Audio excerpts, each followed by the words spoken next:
20세기에 와서 인류가 발견한 최고의 에너지는 무엇일까요? 바로 원자력입니다. 원자력은 핵폭탄이 되어서 2차 세계대전 때 어마어마한 위력을 발휘했습니다. 히로시마에 떨어지는 원자폭탄이 얼마나 여러분 가공할 만큼 한 도시를 파괴시켰죠.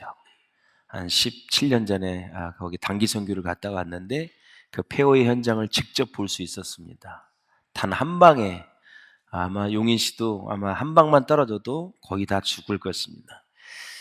그러나 2차 세계대전까지만 해도 원자력은 물리학자들의 머릿속에만 있었고요. 실제로 이처럼 엄청난 위력을 지녔는지는 아무도 몰랐어요.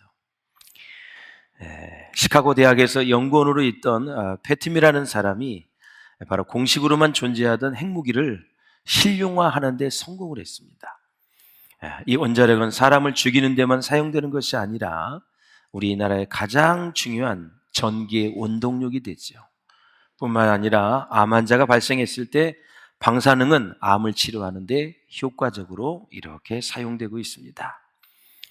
사랑하는 성도 여러분, 사람들은 아직도 하나님의 말씀이 그처럼 위력을 지닌 대단한 에너지인지, 얼마나 큰 에너지인지를 잘 모르고 있다라는 사실입니다.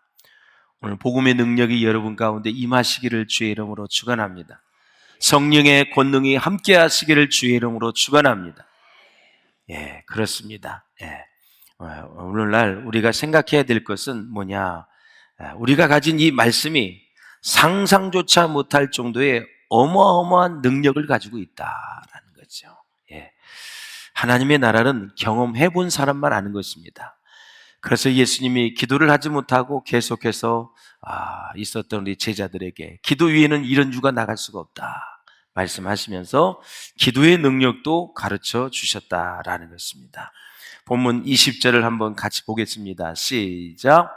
하나님의 나라는 말에 있지 아니하고 오직 능력에 있습니다. 아멘. 예. 말에 있지 않습니다. 아무 생각 없이 하는 말, 그냥 평상시 하는 말, 그런데 있지 않고 오직 능력에 있다. 어디가? 하나님의 나라가. 하나님의 나라는 하나님의 백성이 반드시 들어가 있고 하나님이 계신 곳, 하나님과 하나님의 백성이 어울러져서 된 게 바로 하나님의 나라예요. 그 하나님의 나라는 능력으로 통하는 거지 말로 하는 건 아니다 이거죠. 귀신을 쬐어드는 것도 능력입니다. 말씀의 권세로 모든 귀신이 내 쫓아갑니다. 모든 권세가 다 물러가게 되어 있습니다. 질병도 마찬가지입니다. 말씀의 권세, 기도의 능력, 하나님의 능력으로 다 질병도 신유의 역사가 일어나는 거예요. 내 마음이 기뻐지는 거, 감사하게 되는 거, 내 마음이 행복해지는 거 다 하나님의 주권하에 있고 하나님의 능력이 임하면 놀라운 역사가 일어날 수 있다라는 사실입니다. 할렐루야. 하나님의 나라는 죽어서만 가는 곳이 아닙니다. 이미 이 세상에 임했습니다.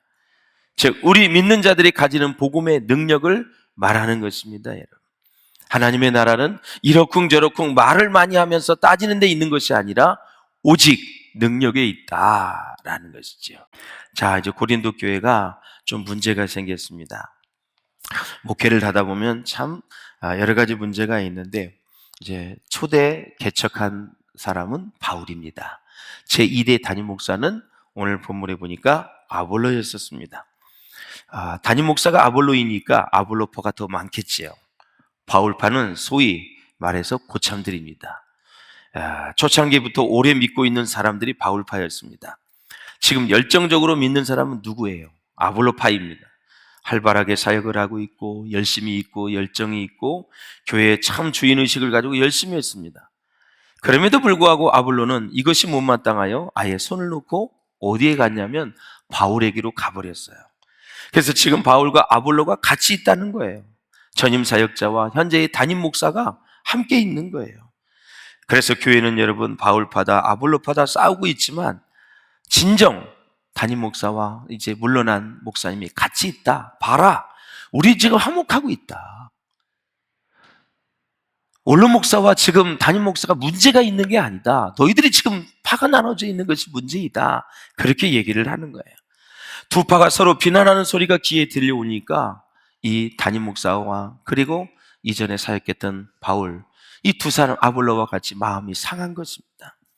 교회가 시끄러운데 즐거운 사람이 누가 있겠습니까, 여러분? 시끄러운데 즐겁다고 하면 마귀에게 속한 자지요. 너무나 분열이 일어나는데 얼마나 가슴이 아프겠어요. 그럼에도 불구하고 모든 것을 극복하고 바울과 아볼로는 지금 완전히 하나가 되어 있는 것입니다. 나와 아볼로를 가지고 본을 보였다 그랬습니다. 나와 아볼로는 본을 보였다 이렇게 얘기하고 있어요. 이게 바로 복음 전도자의 자세예요. 자, 어떤 면을 계속 볼 수 있는지 같이 봅시다. 그런 의미에서 볼 때 나 개인의 본을 보이는 것과 경건 생활의 본을 보이는 것도 참 중요한 거예요. 네, 개인 생활도 중요하고 교회 안에서 경건 생활도 중요하고 사역을 할 때도 굉장히 중요하다라는 거죠. 예배를 드릴 때나 경건 생활이나 사역을 할 때나 봉사를 할 때나 가정에 있을 때나 직장에 있을 때나 학교에 있을 때나 사업장에 있을 때나 어디에 있든지 간에 여러분 본을 보여라라는 사실이에요. 더 나아가 우리가 신경 써야 될 것은 인간관계나 공동체의 생활 속에서 본을 보여야 한다는 것이 참으로 중요하다라는 거예요. 개인적으로 기도도 열심히 하고 그 다음에 바이블 스타일도 열심히 하고 봉사 헌신도 열심히 하는 것도 좋지만 꼭 우리가 잊지 말아야 될 것은 가정에서도 본을 보이고 교회에 있어서는 화목하는 본을 보여야 된다. 교회에서는 정말 중요한 게 화목하는 본을 보여야 된다라는 거죠. 할렐루야. 지금 아볼로와 바울이 이렇게 어려운 지경에 빠진 거예요. 쉽게 하면 이제 이런 거예요. 바울이 이제 담임 목사가 됐잖아요.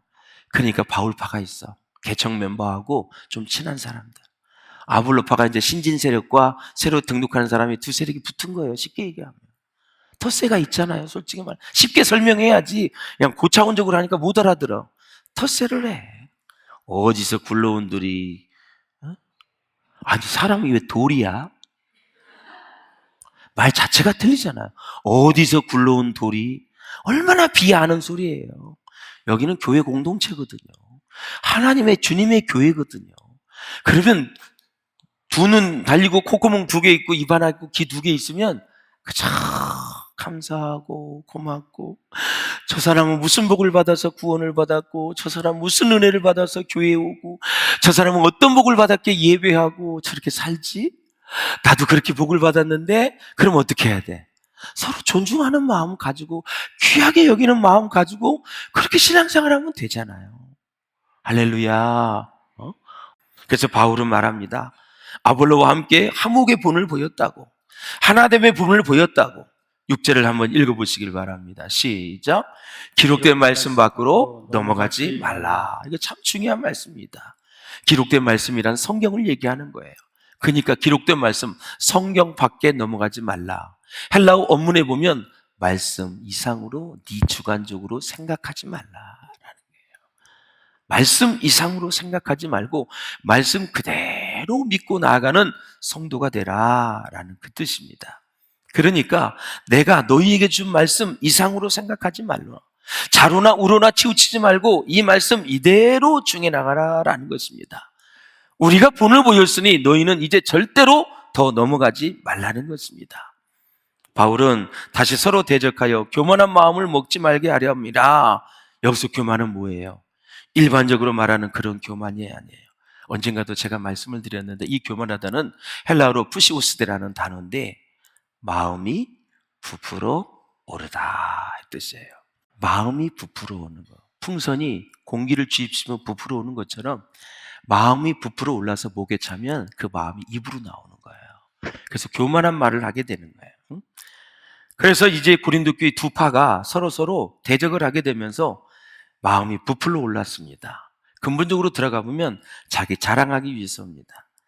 나와 아볼로를 가지고 본을 보인 것은 너희로 하여금 이런 교만한 마음을 가지지 않도록 하기 위해서다. 바울이 말합니다.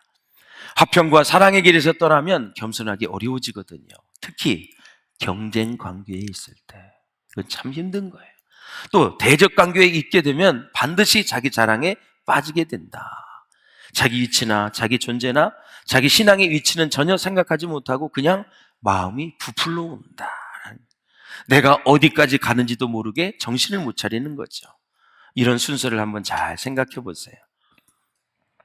자, 교회 분쟁이 생기잖아요. 그러면 원인이 어딘지 알았어요? 다 자기 자랑에서 오는 거예요. 자기 자랑은 어디서 오냐? 마음이 이렇게 부풀어 오를 때 자랑을 하는 거예요. 내 자녀가 좀 좋은 대학을 가고 성 공부도 잘하고 좋은 직장도 가고 좋은 사위와 좋은 자부도 얻고 재산도 좀 있고 명예도 있고 권력이 있으면 마음에 싹 부풀어 오릅니다. 허파에 바람 들어간다 그러죠. 마음이 쫙 부풀러서 앞으로는 인사불성입니다. 늘 이렇게 다녔던 사람이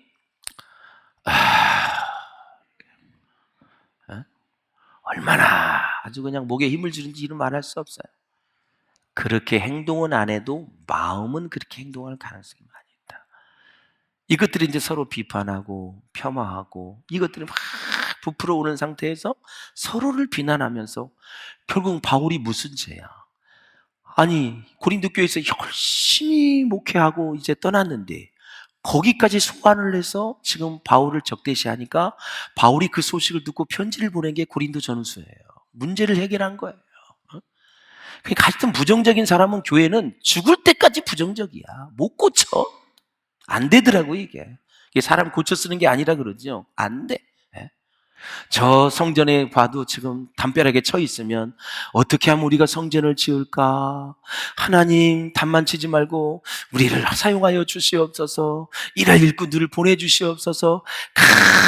간절한 마음을 가지고 기도해야 하는 게 정석이 아닙니까 여러분? 저거는 왜 허구한 날 저걸 쳐놓고 아유 왜 쳐놨겠어요? 건축허가가 나왔고 착공계까지 다 떨어졌으니까 쳐놓은 거지. 옆 사람을 축복합시다. 좋은 마음을 가집시다. 아유, 진짜 도대체 교회를 왜 다니고 도대체 무엇을 위해 사는지 예?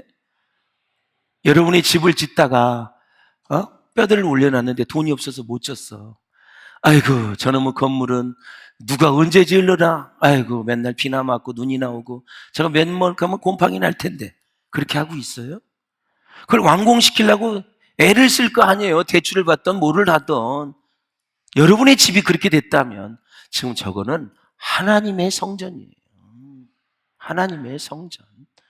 은혜가 있기를 주의 이름으로 축원합니다. 좋은 일은 좋게 같이 연합해서 가는 게 본인에게 최고의 축복이다라는 거죠.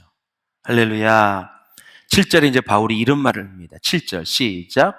누가 너를 남달리 구별하였느냐. 이게 무슨 뜻이냐면 야 너만 구별해서 그렇게 칭찬받고 그런 게 아니라는 거죠. 구별의식, 나를 특별하게 생각하는 데 이제 문제가 있거든요. 자신은 꼭 예외로 생각하는 거예요. 그러므로 이런 생각을 해야 됩니다. 나는 모든 사람들 중에 하나에 지나지 않습니다. 나는 교인들 중에 하나입니다. 죄인들 중에 하나입니다. 그렇습니다. 그래서 나를 절대로 다른 사람과 구별시킬 필요가 없다. 쉽게 얘기하면 나는 다른 사람보다 훨씬 뛰어나고 나는 다른 사람보다 특별한 사람이고 나는 다른 사람에 비해서 VIP고 나는 다른 사람은 비교가 안 될 정도도 특별한 사람이다. 이렇게 생각하는 것이 교회의 덕이 안 된다. 마귀가 역사한다라는 거죠. 그러니까 나를 특별하게 생각하는 순간 마음이 부풀러 오르게 되고 결국 말실수를 하게 되고 여기저기서 비난의 소리가 들려온다. 그래서 고린도 교인들이 자기네끼리 분쟁을 하면서 너는 못났어, 나는 잘났어 하다가 보니까 바울의 교훈을 무시하고 아볼로까지, 담임 목사까지 멸시해버렸습니다. 그렇게 하고 싶어서 그런 것이 아니라 자기 자랑을 하다 보니 그렇게 되어버린 것입니다. 자기들끼리 분쟁을 하다 보니 이 불꽃이 바울에게까지 튕겨져서 바울을 비방하게 된 것입니다. 그러나 바울과 아볼로는 이렇게 해석을 합니다. 읽어보실까요? 9절입니다. 시작. 내가 생각하건대 하나님이 사도인 우리를 죽이기로 작정된 것 같이 끄트머리에 두셨음에 우리는 세계 곧 천사와 사람에게 구경거리가 되었노라. 아멘. 이게 이제 무슨 뜻이냐면 이제 전쟁에서 로마 군대가 이제 승리를 했어요. 로마 군대가. 그러면 이제 원형 경제장에 와서 퍼레이드를 합니다. 맨 앞에 장군, 거기에 이제 밑에 있는 사람들, 그 다음에 군인들, 맨 끄트머리는 누구냐면 포로들입니다. 포로들 잡아와서 이제 죽이죠. 원형 경기장에서. 우리 로마가 강력한 사람이다. 하면서 상징적으로 승리를 자축하면서 포로들을 죽여래요. 그래서 맨 끝드러미로 와서 구경거리가 되어지고 나중에 그들은 살해를 당하게 되죠. 바울이 그 온영 경기장에 있었던 그 모습을 자기가 연상하는 거예요. 바울과 아볼로가 바로 그런 상황이다. 예. 바울은 죽이기로 작정된 포로를 끄트머리에 두어서 구경거리로 삼은 것처럼 자신과 같은 사도들이 온 세상의 구경거리가 되었다고 지금 고백을 하는 거예요. 그 많은 사람들이 이 땅에서 복음을 전하다가 당하는 온갖 고난을 얘기하는 거예요. 끄트머리는. 사랑하는 여러분, 여러분이 어떤 비방을 받아도 사람들로부터 받는다고 생각하지 마시기를 바랍니다. 하나님께서 저를 비방하라 하셨으니까 비방하는 것입니다. 자, 다윗을 한번 제가 예를 들어 보겠습니다. 여러분들은 잘 아시겠지만 다윗의 아들 압살롬이 반란을 일으켰습니다. 쿠데타를 일으켜서 이 권력에는 예비도 없고 자식도 없습니다. 어머니도 없고 딸도 없어요. 사극을 보세요. 피난을 갔습니다. 그 피난길에 이 시므이라는 사울의 족속 시므이가 이 사울 라인, 다윗 라인이 있기 때문에 얼마나 다윗을 싫어했겠어요. 다윗을 막 비방하고 저주합니다. 상황이 어떻게 벌어졌냐면 압살롬이 백성의 마음을 도둑질했어요. 거의 90% 이상이 다 압살롬에게 갔어요. 거의 5%도 안 되는 사람이 다윗에게 남아 있으니까 이 나라의 왕은 이제 압살롬이다 생각을 하고 막 피난길 가는 다윗에게 저주를 퍼붓는 거예요. 그러니 얼마나 마음이 아프겠습니까? 비록 피난 중에 있지만 현재의 왕은 누구예요? 다윗입니다, 여러분. 기름 부음 받은 왕을 저주한 것입니다. 옆에 있던 장군이 시므의 목을 치려고 했습니다. 요압 장군이었죠? 정말 죽어 마땅합니다. 그러나 그때 다윗이 말리면서 이렇게 말을 합니다. 같이 읽어보실까요? 시작. 저가 나를 저주하는 것은 여호와께서 저에게 다윗을 저주하라 하심이니. 그냥 내버려 두라고 말합니다. 그리고 그대로 가던 길을 가는데 이것이 바로 다윗의 믿음입니다. 바로 그 순간 하나님께서 다윗에게 복을 주신 것을 우리는 압니다. 바로 그 마음의 자세를 보시고 그 믿음을 보시고 다시 다윗을 예루살렘 궁전으로 돌아오게 했습니다. 거의 95%는 압살롬인데 5%밖에 안 되는 다윗이 몇백 명 데리고 도망을 갔는데 하나님은 다시 예루살렘 왕궁으로 돌아오게 하셨다. 나중에 다윗을 저주했던 사울 족속의 시므에는 처참하게 죽었습니다. 여러분. 기름 부음 받은 종을 절대 그렇게 하면 안 됩니다. 후환이 두렵고요. 뒤끝이 좋지 않습니다. 여러분 마음을 먹어도 좋은 마음, 착한 마음, 아름다운 마음을 가질 때 늘 하나님의 나라를 부욕해 하는 그런 마음이 될 수 있기를 주의 이름으로 축원을 드립니다. 할렐루야. 그래서 어떤 이유로 정말 억울한 비방을 받더라도 슬퍼하지 마십시오. 어떤 비방을 받든지 그것은 하나님께서 하시는 일입니다, 여러분. 김난주 목사님이 쓴 개념 없음이라는 책에 보면은 기독교인의 인생을 빛나게 할 삶의 태도 10가지가 나와 있는데 첫째가 위로입니다. 서로 위로를 하게 되면 관계가 강화된다. 둘째, 진취적인 태도를 가지고 신앙생활하면 사랑의 열매를 많이 맺는다. 그리고 셋째, 서로 사과를 잘하고 그러면 관계에 지혜가 오게 되고 다툼을 일으키게 되면 관계의 파괴와 위기가 오고 약점을 들춰내면은 거의 관계가 위기 상황에 온다. 용서를 잘하면 사람을 얻는 그런 부유한 사람이 되어지고 그리고 말씀에 순종하려는 삶이 기독교인을 빛나게 하고 변명하지 않고 배우려고 하고 베풀려는 사람이 결국 어떻게 해요? 기독교인의 삶을 빛나게 한다라는 사실이에요. 우리 군대 간 청년이 제가 이제 부교육자를 통과하지 않고서는 제 방에 잘 안 들어오는데 갑자기 말씀을 연구하고 있는데 하는 거예요. 노크를 하는 거야. 그래서 깜짝 놀랐죠. 이제 군대 가서 한 5, 6개월 남았는데 딱 자리에 앉더니 그래 무슨 일이니까 저 살고 싶지 않습니다. 막 이러는 거예요. 그래서 이 자식 이거 큰일 났구나. 이거 무슨 때문에 그 신앙생활 열심히 하더니 그냥 아무것도 하기 싫고 살기 싫다고 막 이러니 청년이 야 군대에서 무슨 일이 있었냐? 누가 널 갈구더냐? 막 내가 물어보고 막 얘기를 했죠. 들어갈 때는 막 성령 충만하고 막 복음을 전하고 했는데 막 사람들이 자기를 무시하고 조롱하고 막 너만 예수 믿냐 교회 잘 다니냐 막 찌끄려대니까 그냥 그건 2년 동안 뭐 18개월이잖아요. 그냥 마지막에는 이제 지금 한 달 반 남았는데 영적으로 다운된 거예요. 그러니까 받았던 말씀도 혼란이 오고 비전이 맞는 건지 뭐 말씀대로 사는 것이 진짜 맞는 건지 막 혼란스러운 거예요. 혼란스러워. 그래서 내가 쫙 얘기를 해주고 안수기도를 해줬더니 이제야 살 것 같습니다. 젊은이도 그렇고 또 어떤 초등학생 한 명이 와서 목사님 인생에 고민이 많아요. 또 그래 네 고민은 뭐냐? 엄마가 용돈도 안 주고요. 아빠가 게임도 못하게 하고요. 완전히 저는 지금 족쇄를 찼어요. 그러더라고요. 게임 못하는 게 걔는 족쇄고 또 용돈 못 받는 게 족쇄고 초등학교 5학년이 더 이상 못 살겠어요. 그래 그러니 그래도 그랬지. 하나님은 살아계셔. 엄마 아빠를 의지하지 말고 하나님을 믿거라. 알겠지? 하나님을 믿고. 그래 하나님 믿으면 이제 게임도 하게 되고 용돈도 많이 받게 되나요? 그렇게 되겠지. 기다려봐. 계속해서 그렇게 살다 보면 이제 그렇게 돼. 그러니까 초조한 마음 그런 갖지 말고 그냥 못 살겠다 안 살겠다 힘들다 그런 얘기 하지 마. 네 나이 때는 그렇게 얘기하는 게 아니야. 그러니까 제 나이가 몇 살이니까 어려 보여요? 그렇다고요. 어리지. 어리다고 봐 목사님은. 그래서 초등학생도 그렇고 중학교도 그렇고 고등학생도 그렇고 중학생은 또 내가 가다가 너 뭐 힘든 일이 있으니 그랬대. 알아서 뭐 하게 해요. 중학생은 건들 수가 없어. 시무룩해서 물어봤더니 알아서 뭐 하게 해요. 담임 목사고 이렇게 가버려. 그래서 죄송합니다 근데 나 진짜 요즘 인생에 쉬운 사람이 없어. 다 힘드니까 그냥 그런 줄 알고 여러분 사람들에게 구경거리가 될 수 있기를 주의 이름으로 축복합니다. 그러면 어떤 구경거리가 돼 있어야 되느냐? 이겁니다. 첫째, 가난 속에서도 하나님을 찬양하는 것이 구경거리다라는 거예요. 가난 속에서도 하나님을 찬양하는 것이 끄트머리에 있는 구경거리다. 둘째, 불평할 수밖에 없는 상황에서도 감사하는 모습이 구경거리다라는 것이죠.